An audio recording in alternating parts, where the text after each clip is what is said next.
ಆದ್ರೆ ಏನು ಅಂತ ಗೊತ್ತಾಗ್ತಾ ಇಲ್ಲ. ಗೌತಮ್ ಮತ್ತು ಭೂಮಿಕಾ ಇಬ್ರು ತುಂಬಾ ಸೀರಿಯಸ್ ಆಗಿದ್ದಾರೆ. ಆಯುಷ್ ಓಮು ಅಷ್ಟು ಕ್ಲಿಯರ್ ಆಗಿ ಕಾಣಿಸ್ತಿದ್ಯಾ? ಅಷ್ಟೇ ಅಲ್ಲ, ಭೂಮಿಕಾ ತುಂಬಾ ಡಲ್ ಆಗಿದ್ದಾಳೆ. ಮೊದಲಿರೋ ಎನರ್ಜಿ ಇಲ್ಲ. ಆ ಸ್ಕೂಲ್ ನಡೆಸ್ತಿದ್ಲಲ್ಲ, ಅದನ್ನು ಬೇರೆಯವ್ರಿಗೆ ಬಿಟ್ಕೊಟ್ಟಿದ್ದಾಳೆ. ಗೌತಮ್ ಹತ್ರ ಕೇಳಿದ್ರೆ ಏನೂ ಹೇಳ್ತಾ ಇಲ್ಲ. ಭೂಮಿಕಾನೂ ಸರಿಯಾಗಿ ಮಾತಾಡ್ತಾ ಇಲ್ಲ. ಎಲ್ಲ ವಿಚಿತ್ರವಾಗಿದೆ. ಏನಾಗ್ತಾ ಇದೆ ಅಂತ ನನಗೆ ಅರ್ಥ ಆಗ್ತಾ ಇಲ್ಲ. ಆದ್ರೆ ಏನೋ ದೊಡ್ಡದಾಗಿ ಆಗಿದೆ, ಅದಂತೂ ನಿಜ ಕಣೋ. ಏನು ಹೇಳ್ತಾ ಇದೀಯ ಮಮ್ ನೀನು? ನಿನ್ನ ಮಾತಿನ ಅರ್ಥ ನೋಡಿದ್ರೆ ಅವರಿಬ್ರು ಜಗಳ ಆಡ್ಕೊಂಡಿದ್ದಾರೆ ಅಂತಾರ ಇದೆ. ಬಟ್ ಜಗಳ ಆಡೋ ಜೋಡಿ ನಮ್ಮಮ್ಮ ಅವ್ರದ್ದು ಖಂಡಿತ ಅಲ್ಲ. ಒಬ್ರನ್ನೊಬ್ರು ಬಿಟ್ಕೊಡೋ ಜಾಯ್ಮ ಅಂತವ್ರು ಅಲ್ವೇ ಅಲ್ಲ ಮಾಮ ಅವರು. ನೋಡೋರ್ ಕಣಗೆ ಅಲ್ಲೇನೋ ಇದೆ, ಅಲ್ಲೇನೋ ನಡೀತಿದೆ ಅಂತ ಅನ್ಸುತ್ತೆ ಹೊರತು ಒಳಗಡೆ ಅವರು ಚೆನ್ನಾಗೇ ಇರ್ತಾರೆ. ನೀನೇ ಸುಮ್ಮನೆ ಏನೇನೋ ಅನ್ಕೊಂಡು ಟೆನ್ಷನ್ ತಗೋತಾ ಇದೀಯ ಅನ್ಸುತ್ತೆ. ಮೊದಲು ನಾನು ಹಾಗೆ ಅನ್ಕೊಂಡೆ, ಆದ್ರೆ ಈಗ ನನಗೆ ಹಾಗೆ ಅನ್ನಿಸ್ತಾ ಇಲ್ಲ. ಏನಾಗಿದೆಯೋ ಚಿಕ್ಕ ವಿಷಯ ಅಂತೂ ಆಗಕ್ಕೆ ಸಾಧ್ಯನೇ ಇಲ್ಲ. ಮೊದಲು ಏನು ಅಂತ ತಿಳ್ಕೋಬೇಕು, ಆಮೇಲೆ ಅದರಿಂದ ನಮಗೆ ಯೂಸ್ ಆಗತ್ತಾ ಅಂತ ನೋಡ್ಕೋಬೇಕು.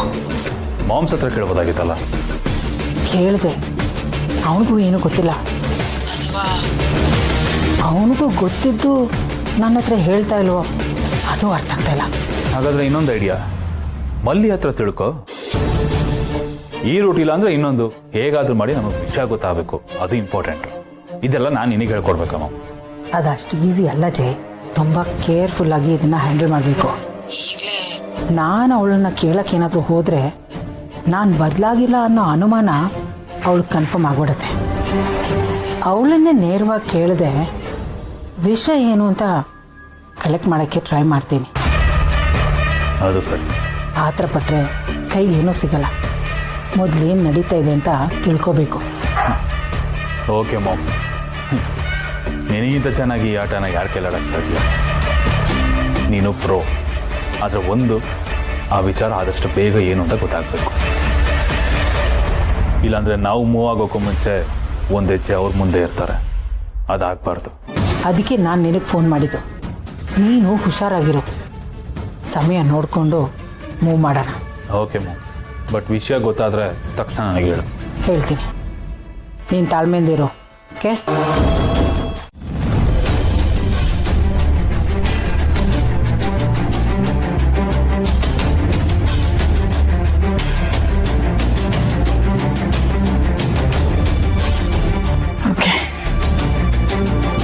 ಈ ರಿಪೋರ್ಟ್ ಪ್ರಕಾರ ಡಾಕ್ಟರ್ ನಿಮಗೆ ಹೇಳಿದ್ದೆಲ್ಲ ಕರೆಕ್ಟ್ ಆಗಿದೆ.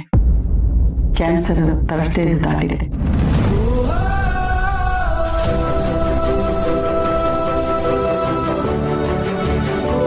ಬಟ್ ನನಗೊಂದು ವಿಷಯ ಅರ್ಥ ಆಗ್ತಾ ಇಲ್ಲ, ಮತ್ತೇನಕ್ಕೆ ಇಷ್ಟು ತಡ ಮಾಡಿದ್ರಿ? ಟ್ರೀಟ್ಮೆಂಟ್ ಇಷ್ಟೊತ್ತಿಗೆಲ್ಲ ಸ್ಟಾರ್ಟ್ ಮಾಡಬೇಕಾಗಿತ್ತಲ್ವಾ?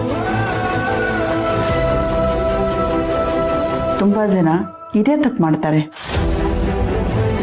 ಕಾಯಿಲೆ ಬಂದಾಗ ಪ್ರತಿ ದಿನ ಪ್ರತಿ ಕ್ಷಣನೂ ಮುಖ್ಯವಾಗುತ್ತೆ. ನಮ್ಮ ಹೆಲ್ತ್ ವಿಷಯದಲ್ಲಿ ನಾಳೆ ಅನ್ನೋ ಪದನೇ ಇರಬಾರ್ದು. ನಮಗೇನೇ ಪ್ರಾಬ್ಲಮ್ ಆದ್ರೂ ಅದಕ್ಕೆ ಇಮ್ಮಿಡಿಯೇಟಾಗಿ ಟ್ರೀಟ್ಮೆಂಟ್ ತಗೋಬೇಕು. ಸರಿ, ಈಗ ಏನಾದರೂ ಸಿಂಪ್ಟಮ್ಸ್ ಕಾಣಿಸ್ಕೊಂಡಿದೆಯಾ? ಬ್ಲಡ್ ವಾಮಿಟ್ ಆಯ್ತು. ಇನ್ನು ಇಗ್ನೋರ್ ಮಾಡೋದು ಬೇಡ. ಮೊದಲು CT ಸ್ಕ್ಯಾನ್ ಮಾಡೋಣ. ಎಕ್ಸಾಕ್ಟ್ ಆಗಿ ಏನಾಗಿದೆ, ಕಾಯಿಲೆ ಇನ್ನೆಲ್ಲಾದರೂ ಸ್ಪ್ರೆಡ್ ಆಗಿದೆ ಅಂತ ಚೆಕ್ ಮಾಡಬೇಕಾಗುತ್ತೆ. ಆ ರಿಪೋರ್ಟ್ ಬಂದಮೇಲೆ ನೆಕ್ಸ್ಟ್ ಟ್ರೀಟ್ಮೆಂಟ್ ಏನು ಅಂತ ಡಿಸ್ಕಷನ್ ಮಾಡೋಣ. ಭೂಮಿಕಾ, ಒಂದು ಟೆಸ್ಟ್ ತಾನೆ ಮಾಡಿಸ್ಬಿಡೋಣ. ಡೋಂಟ್ ವರಿ, ಮಾಡಿಸಿ doctor.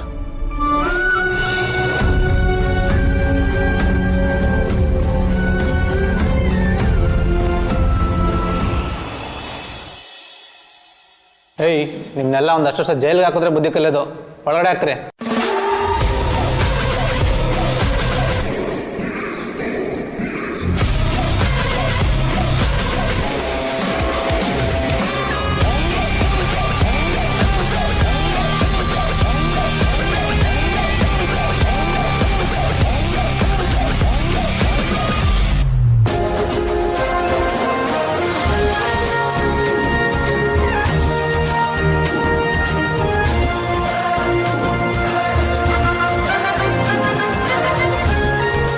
Job.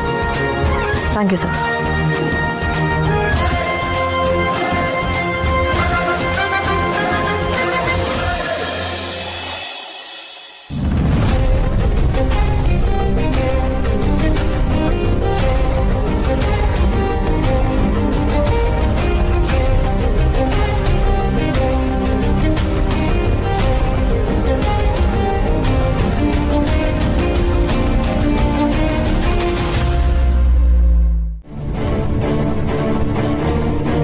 Hundred percent cure ಆಗುತ್ತೆ ಅಂತ ನಾನು ಹೇಳಲ್ಲ, ಹಾಗಂತ ಕ್ಯೂರ್ ಆಗಲ್ಲ ಅಂತಲೂ ನಾನು ಹೇಳಲ್ಲ.